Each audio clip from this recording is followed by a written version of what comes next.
you go. Welcome to Massive Beers. That's Keith. I'm Matt. We do beer stuff. Like this beer. From our boy Ralph.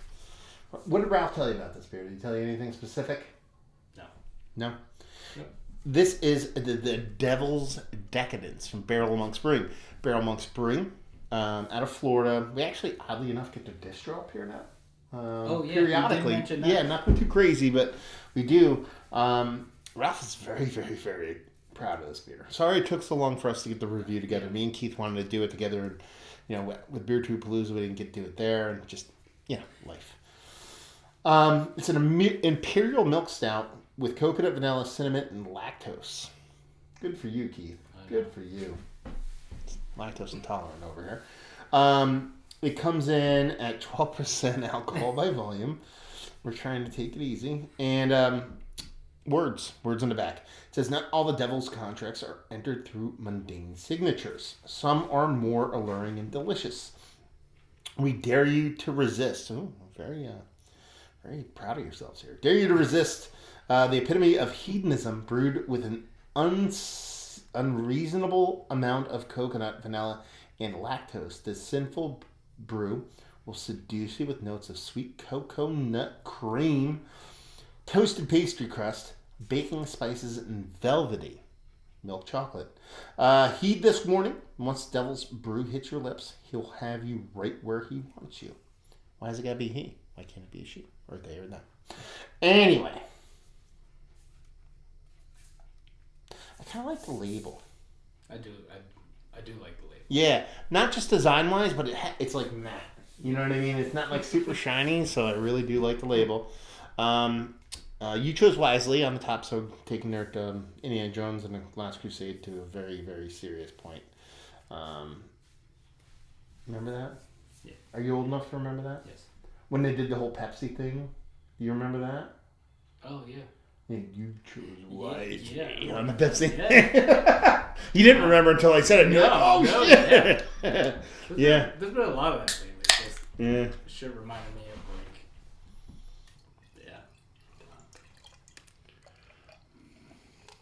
Yeah, it's thick. It's not 5C thick, but it's thick enough. Yeah. Nilla. Yeah, All vanilla. I smell it. Yeah. Already. Big, rich, and dark. Like I said, label's pretty cool. Dig on that. But from a distance, not even like huffing on it. I get, and actually not an overly sweet vanilla. It's actually kind of a little bit tempered. It's not like vanilla extract vanilla. It's more like vanilla bean vanilla. So it comes off a little bit nice like that.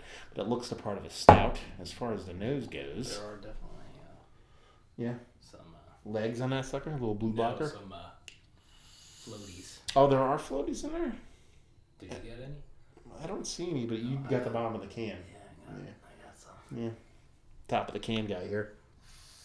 Actually, that smells really nice because it is pastry. It is vanilla. There is chocolate. There's all these bits and pieces. But it doesn't smell like it's going to be overly sweet. It's going to be sweet. Yes. At 12%, it's a pastry stout. But it doesn't smell like it's going to be crazy. Yeah. Yeah. And, I mean, they talk about cinnamon. I get it. And coconut, I absolutely get. Cinnamon, I get it as in, I can understand why there might be cinnamon in there. That's what I mean when I get it. Not that I actually get it. Now, coconut, yes. But cinnamon is more often than not for me more taste than actual smell. Is there cinnamon in it? Or yeah. it's just... No, it says with coconut, vanilla, cinnamon, and lactose. So for me, I don't know if it's because bottom of the can cinnamon stuff, but vanilla and cinnamon is the big portion of it for you. I mean, there's chocolate and for me, it's the lactose vanilla combination with coconut. It's like almost like desserty coconut water is how it comes out for me. Cheers. Cheers.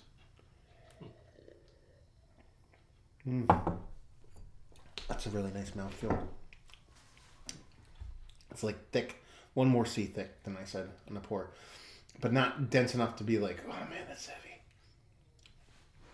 I like how the coconut comes across. Yeah, because it's not sweet coconut. It's like when you break open a coconut and you get a little bit of the inside wall thing, a little bit of that. To me, the coconut. I mean, who doesn't like coconut, really?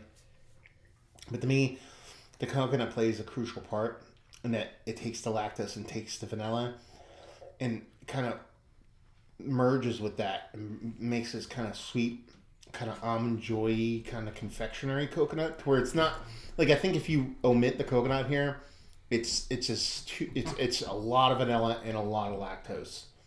But when I think you add the coconut to it, that's what brings that kind of confectionery coconut that you would get in an almond joy. Now, when you add that chocolate in there, you get that. It's very much almond joy for me. It's basically what I'm saying. That cinnamon is there for me. It's not as heavy-handed as I almost would like it to be. It's almost like a third player. Like, it's just like almost like slightly stinging on the tongue. Like the edge of my tongue is like, hey, there's some cinnamon in here, but it's not like super cinnamon forward. But I'm weird with cinnamon. Sometimes I drink cinnamon and all I get is like Coca-Cola. Like I get cola instead of cinnamon, so I'm weird with that stuff. Yeah, the cinnamon for me is just kind of like, it's kind of like on the outside of the whole thing. Yeah, it's weird. It's good. It's tasty though. It's very tasty. I mean, you talk about Florida pastry stouts. You know, this is kind of what this is like. Okay, you're in the club. Like, you know what I mean? Like, you're from Florida. You're trying to make a pastry stout. You make this, you're like, okay, come on in, let's talk. That kind of thing, where it's like, I don't want to say it's the baseline of what you should make in order to be kind of in that kind of talking point, but it's tasty. And I do know Ralph was super proud of it, so I wanted to review it with Keith, and I wanted to do it justice in a way that it was like, okay, we're not going to just say nice things about it, just to say nice things, and be honest about it, because honestly, it comes from a couple sources. It comes from a brewery that isn't known for making these kind of beers. You know, Barrel Monks is traditionally Belgian skewing. You know, Ralph and his decadent influences has had them make hazy IPAs, and now they're making this, and they're really good versions. Especially that Enigma beer, I think, has evolved. Yeah. Especially the last one that was sent off, and it's something quite nice. And to see them make this turn while still having their traditional roots in that Belgian side of thing is really, really fun. It's a tasty beer, man. Very good. I dig it. What else you got, Keith?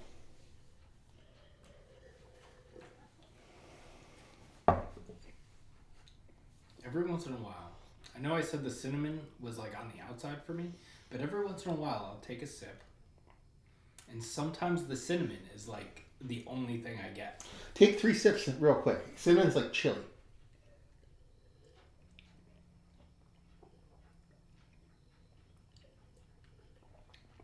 It probably builds with every sip. If you take a lot of sips in a row, it should be a bit more. It's like chili in a sense, where it's like layers on top of itself, where everything else kind of stays the same. But I get where you're coming from. But it does. Let's put it this way. This can is. Oh, it's not that old. We got it hyper fresh because he sent it right off, but it's a month and a half old. Cinnamon should last that long, so I don't think the cinnamon's fallen off quite a bit. But in a perfect world, I would want the cinnamon just to be just a knock more for me. More? Yeah. I'd probably go less. Way. Yeah. For me, I just want a little bit more cinnamon in me. Then again, you're talking to a guy that I'm like probably a week and a half ago, or no, a week and a half from now. I shift into. You ever see it's going around right now, the George Costanza meme where he's like, "Hold on, I'm shifting into soup mode." You've seen that meme before when he with the soup Nazi. I'm shifting into oatmeal mode. So during the summer, my breakfast consists of yogurt and fresh fruit every morning.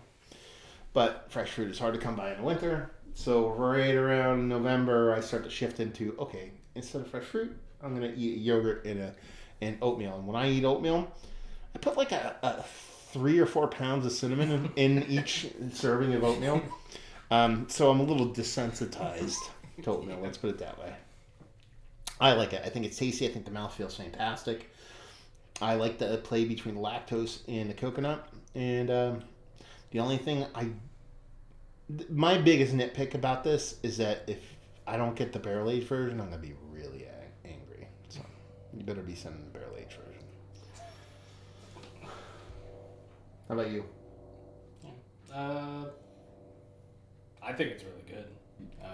But like I said, for me, a little less cinnamon would be nice. He's wrong. And also like a lot less lactose. Yeah, because he's lactose intolerant. So he'll pay later. Yeah. And then ultimately there should be one more review coming because you gave a can of this to Kyle from the Hype Beer Reviews. Oh, yeah. That doesn't guarantee he's going to review it because once you give beer to people, they're free to do with it as they will. But hopefully Kyle reviews it and then get a third perspective on it. So thank you very much, Ralph and Barrel of Monks for sending this off. Yes. Very appreciative. And tell us your story. Have you had a bunch of Barrel of Monks beers? Have you had their stuff like locally here in Jersey or whatever? Have you had any of their distro stuff? I've seen a couple people post in the local groups about them, so I know people are drinking them. Have you had this particular beer? Curious about that. If you had, let us know down there.